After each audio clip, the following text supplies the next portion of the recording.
जय माता दी दोस्तों, कैसे हैं आप लोग? यह बताने के लिए कमेंट में जय माता दी ज़रूर लिखिएगा। दोस्तों, आज की इस वीडियो में हम जानेंगे कि बिहार में वट सावित्री का व्रत कैसे रखा जाता है, पूजा का क्या नियम होता है। इसके अलावे वट सावित्री के व्रत में किन सामग्रियों की सबसे अधिक आवश्यकता होती है, जिसके बिना आपका वट सावित्री का व्रत अधूरा माना जाता है। इस प्रकार से वट सावित्री से जुड़ी हुई समस्त जानकारी आज की इस वीडियो में दी गई है। तो जो भी व्रती वट सावित्री का व्रत रखने वाली हैं और वट सावित्री के नियमों को पूर्णतः जानना चाहते हैं, वो इस वीडियो को अंत तक ज़रूर देखिएगा। और अगर यह वीडियो आपको अच्छी लगे तो वीडियो को लाइक और शेयर ज़रूर करिएगा। प्रत्येक वर्ष वट सावित्री का व्रत ज्येष्ठ मास की अमावस्या तिथि पर रखा जाता है और वर्ष 2024 में वट सावित्री का व्रत 6 जून को रखा जाएगा, क्योंकि अमावस्या तिथि का आरंभ 5 जून की शाम 7:54 पर होगी और अमावस्या तिथि का समापन 6 जून की शाम 6:07 पर होगा। ऐसे में उदया तिथि के अनुसार वट सावित्री का व्रत 6 जून को रखा जाएगा। वर्ष 2024 में वट सावित्री के दिन अभिजित मुहूर्त, धृति योग, शूल योग के साथ साथ रोहिणी नक्षत्र और मृगशिरा नक्षत्र भी बनने जा रहा है।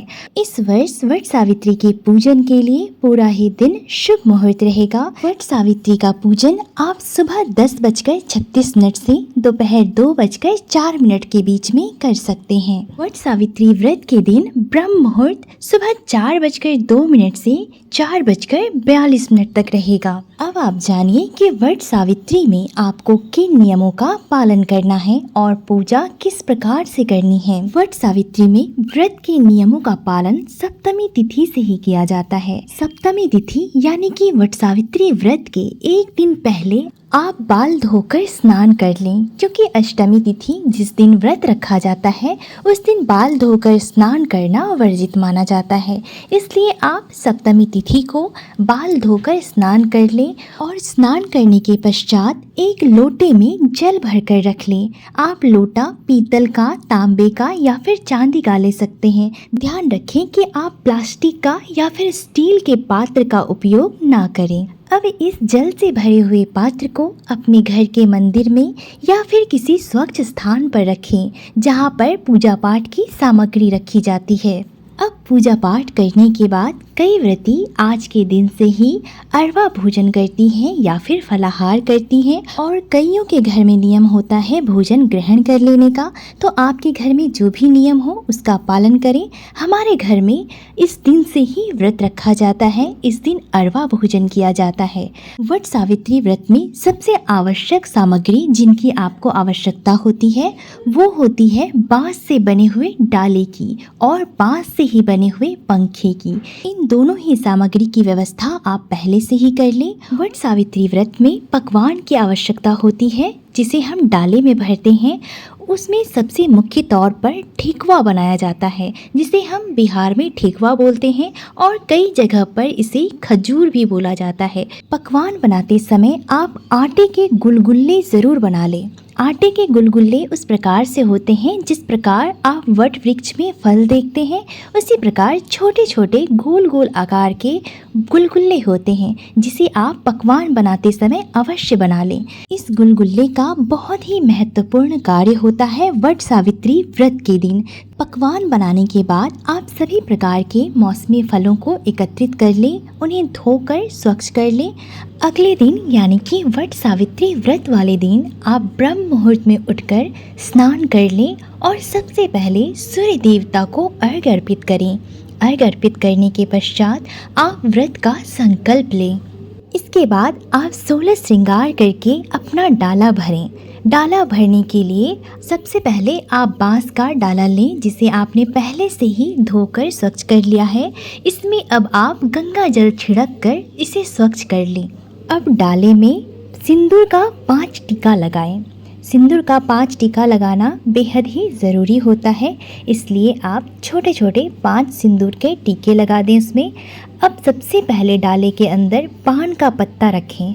इसके बाद अक्षत, भिगाया हुआ चना, गोल सुपारी, जनेऊ, कच्चा सूत का धागा, लाल अंटा जिसे हम लाल DMC भी बोलते हैं, उसे डालना है। और अगर आप डाले में नारियल भर रहे हैं तो इस बात का ध्यान रखें कि नारियल में 5 टीका ज़रूर लगा दें। इसके बाद सभी मौसमी फलों को आप अपने डाले में डाल दें और जितने भी पकवान बनाए हैं वो भी डाले में डाल दें। अब सभी सामग्री डालने के बाद आप डाले में कुछ रुपए या फिर एक सिक्का ज़रूर डाल दें। यदि हो सके तो सावित्री सत्यवान की मूर्ति या फिर फोटो भी आप अपने डाला में ज़रूर डालें। आप एक और बात का ध्यान रखें कि जो बांस का पंखा आपने लिया है इस पर भी आपको सिंदूर का 5 टीका लगाना है। अब इन सभी सामग्रियों को लेकर आप वट वृक्ष यानी बरगद के पेड़ के नीचे पहुँचे जहाँ पर आपको पूजा करनी है। अब सबसे पहले जहाँ पर आप पूजा करने वाले हैं वहाँ पर थोड़ा साफ सफाई कर लें। अब सर्वप्रथम सत्यवान और सावित्री की जो मूर्ति आपने लाई है उसे स्थापित करें और डाले में से पान का पत्ता निकालकर सभी सामग्री को भी उस पर रखें। इस पूजा में आपको बरगद के पेड़ के पत्ते की भी आवश्यकता पड़ेगी। आप सबसे पहले बरगद के पेड़ के 7 पत्ते लें और जहाँ पर आप पूजा कर रहे हैं वहाँ पर लगाएं। इन पत्तों पर आप भोग लगाएं। भोग में आप जो भी पकवान बनाए हैं या फिर मौसमी फल हैं उन सबको थोड़ा थोड़ा डालें। अब सबसे पहले आप वट वृक्ष की जड़ में जल डालें और उसके बाद सावित्री सत्यवान की मूर्ति को भी जल अर्पित करें। इसके बाद आप धूप दीप दिखाकर आरती करें और पूजन करें। पूजा करते समय आप एक और बात का ध्यान रखें कि बरगद के पेड़ का एक पत्ता आपको अपने बाल के जूड़े में फंसा कर रखना है। मान्यताओं के अनुसार सभी व्रती महिलाओं को पूजा करते समय बरगद के पेड़ का एक पत्ता अपने जूड़े में लगाना होता है। अब आप वट वृक्ष की परिक्रमा करें। परिक्रमा करते समय भी आपको बहुत सी बातों का ध्यान रखना चाहिए। वट वृक्ष की परिक्रमा करते समय आपको कच्चे सूत का धागा वट वृक्ष में लपेटना होता है। जिस स्थान से आप पूजा कर रहे हैं वहाँ पर आप कच्चा सूत का धागा पेड़ पर लपेटें और आप इस बात का ध्यान रखें कि आपको घड़ी की सुई की दिशा में यानी कि क्लॉकवाइज दाहिने से आपको बरगद के पेड़ की परिक्रमा करनी है। पूरी परिक्रमा 7 बार करनी है। 7 बार आप कच्चे सूत को लपेटते हुए परिक्रमा करें। परिक्रमा पूरी होने के बाद आपको बरगद के पेड़ की परिक्रमा पंखा होते हुए करना है। आपने जो बांस का पंखा लाया है उस पर जो आपने कल जल भर कर रखा था उसे थोड़ा थोड़ा डालकर पंखा होते हुए बरगद के पेड़ की परिक्रमा करनी है। इस परिक्रमा को भी आप 7 बार करें। इस प्रकार पंखा होंकने के बाद आप बरगद के पेड़ से गले मिले और बाद में जितनी भी व्रती महिलाएं हैं आप 5 महिलाओं से गले मिले, उन्हें सिंदूर पहनाएं और आशीर्वाद लेकर अखंड सौभाग्य की प्राप्ति करें। अब वट वृक्ष के नीचे जो सबसे अंतिम पूजन होती है, जो सबसे महत्वपूर्ण भी है, वो करना है। इसके लिए आप सबसे पहले जहाँ पर पूजन किया है वहाँ पर जाएं और जो आपने गुलगुल्ला बनाया था ना उसे अपने हाथ में लें और अपने सिर के ऊपर से फेंकते हुए एक मंत्र को बोलें। इसे मंत्र या फिर कहावत भी बोल सकते हैं, जिसे वट सावित्री व्रत के पूजन में अवश्य ही बोलना चाहिए। गुलगुल्ला को पीछे फेंकते हुए आपको बोलना है बड़ौला और मरोदा। ये मंत्र आपको 7 बार बोलनी है और 7 बार आपको गुलगुल्ला पीछे की ओर फेंकना है। गुलगुल्ले की जगह पर आप वट वृक्ष के जो फल होते हैं ना उसका भी उपयोग कर सकते हैं। इस प्रकार से अपने पूजन को समाप्त करने के बाद आप सभी सामग्री को वापस अपने डाले में भर लें और अपने घर आएं। क्योंकि वट सावित्री का व्रत पति की दीर्घ आयु और सुख समृद्धि के लिए किया जाता है, इसलिए घर आकर आप अपने पति का पूजन करें।